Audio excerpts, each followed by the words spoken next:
Orang yang sholatnya benar, satu, menjadi hamba yang bertauhid, bebas dari syirik. Lepaskan segala unsur kesyirikan, Bu. Mungkin kalau syirik yang pergi ke dukun, kemana itu kita nggak lakukan. Ke nyembah-nyembah kuburan, kita pakai jimat-jimat, kita nggak lakukan. Tapi bisa jadi, Bu, syirik yang bentuknya riya masih kita lakukan. Pingin dipuji, pingin disanjung orang lain. Itu ngerusak hati, Bu. Bodoh banget. Yang kasih keselamatan Allah, yang punya pahala Allah, yang punya surga Allah. Kok dia beramal untuk manusia, kan bodoh banget, Bu. Makanya tauhid itu selalu kaitannya dengan ikhlas. Itu surat Al-Ikhlas tidak ada kata-kata ikhlas, tapi dia mengajarkan tauhid. Kecintaan kita, Bu, pun harus dikaitkan kepada Allah Subhanahu wa taala. Ya. Kemudian yang kedua, indikasi sholat yang benar, yang pertama tadi menjadi hamba yang bertauhid bebas dari syirik, yang kedua menjadi hamba yang dermawan.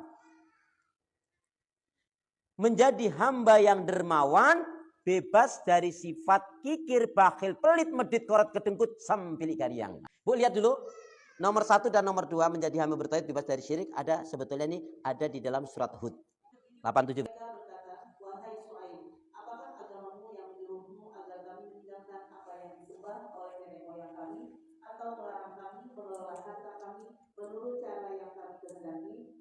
Sesungguhnya engkau benar-benar orang yang sangat penyantun dan pandai. Ya, Ibu perhatikan, kalau di situ artinya agama, tapi kalau lihat redaksi ayatnya langsung sholat, ya kan? Qalu ya Su'aib, as-salatuka ta'muruka an natruka ma ya'budu abauna au anaf'ala fi amwalina ma nasya. Innaka la antal halimur rasyid. Ibu gini, umatnya Nabi Syuaib berkata, wahai Nabi Syuaib, kami mau sholat seperti yang kamu perintahkan, kami mau sholat, tapi jangan dilarang. Kebiasaan kami menyembah berhala-berhala yang disembah oleh nenek moyang kami. Syirik enggak? Nah, maknanya orang kalau sholatnya benar harus melepaskan segala unsur kesyirikan. Jadi umatnya Nabi Syuaib ini mau sholat, tapi jangan dilarang kebiasaan menyembah berhala-berhala yang disembah oleh nenek moyang. Ini maksudnya kesyirikan. Yang kedua tadi, dan jangan kami jangan dilarang masalah harta. Gak usah diatur-atur. Maksudnya apa? Mereka tidak mau mengeluarkan zakat, infak, dan sedekah. Maknanya kikir. Makanya orang yang sholatnya benar, dia akan menjadi hamba yang dermawan, bebas dari sifat kikir, bahil, pelit, medit, koret, kedengkut, sampilik, kariang tadi. Celakalah. Siapa yang celaka? Orang yang pakaiannya lebih baik daripada amal ibadahnya. Maksudnya orang untuk hura-hura maksiat dan dosa, naudzubillah min dzalik, dia gampang sekali mengeluarkan harta di jalan syaitan, sulit sekali mengeluarkan harta di jalan Allah. Ibu, ancaman khusus, ancaman bagi orang yang kikir ngeri sekali. Coba lihat surat At-Taubah 34-35. Sebenarnya 34 di akhir penghujungnya ya, tapi itu memang bergandeng ya. Kalau dibaca 35 saja, kalau nanti kuatirnya kurang pas. Jadi 34-35. Maksudnya di sini dia kikir, tidak mau mengeluarkan zakat, infak, dan sedekah. Bu, keberkahan harta itu karena kita infakkan, sedekahkan di jalan Allah. Jadi yang kedua ini, kalau dia sholatnya benar, pasti dermawan. Yang ketiga, indikasi sholat yang benar yang ketiga yang gimana?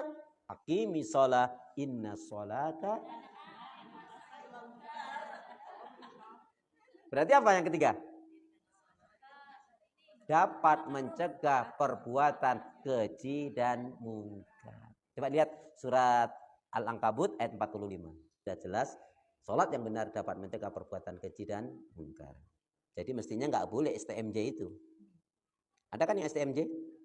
Sholat terus maksiatnya jalan. Baik, yang keempat, bila akhlak perilakunya baik, elok dan cantik, berarti sholatnya baiklah benar. Tapi bila akhlak perilakunya tak baik, tak elok, tak cantik, buruk, berarti sholatnya belumlah benar. Jadi yang keempat, orang kalau indikasi sholat yang benar yang keempat apa? Memiliki akhlakul karimah, berakhlak mulia.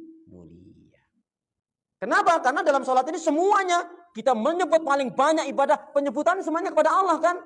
Sholat kita nggak akan diterima kalau yang kita pakai dari yang haram kan. Jadi orang itu kalau sholatnya baik benar Bu, akhlaknya baik. Akhlak itu apa sih Bu? Akhlak itu apa? Jadi orang yang sholatnya benar, akhlaknya mulia, akhlaknya baik. Apa kata Rasulullah? Akmalul mu'minina imanan ahsanum khuluqan. Jadi ngaji, sholat, Kalau kaitan puasa, puasa itu dikaitkan dengan takwa, puasa itu dikaitkan dengan iman. Ya, sholat itu dikaitkan dengan iman, sholat itu dikaitkan dengan takwa, sholat itu dikaitkan dengan akhlak, sholat itu dikaitkan dengan ucapan, sholat itu dikaitkan dengan perbuatan.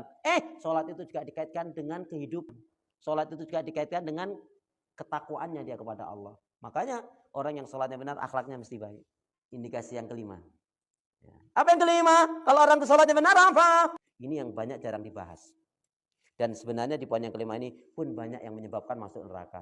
Banyak juga yang di poin kelima ini orang hidupnya nggak diberkahi oleh Allah. Apa itu? Muamalahnya baik. Beda.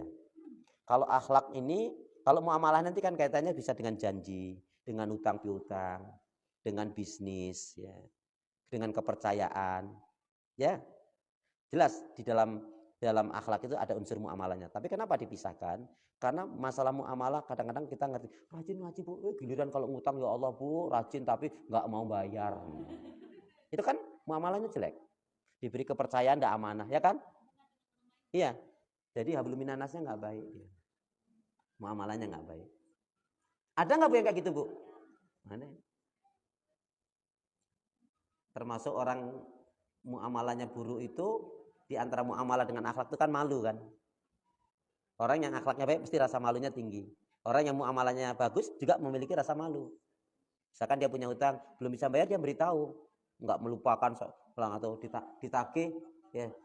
Ditagih, gimana hutangnya? Tanggungannya.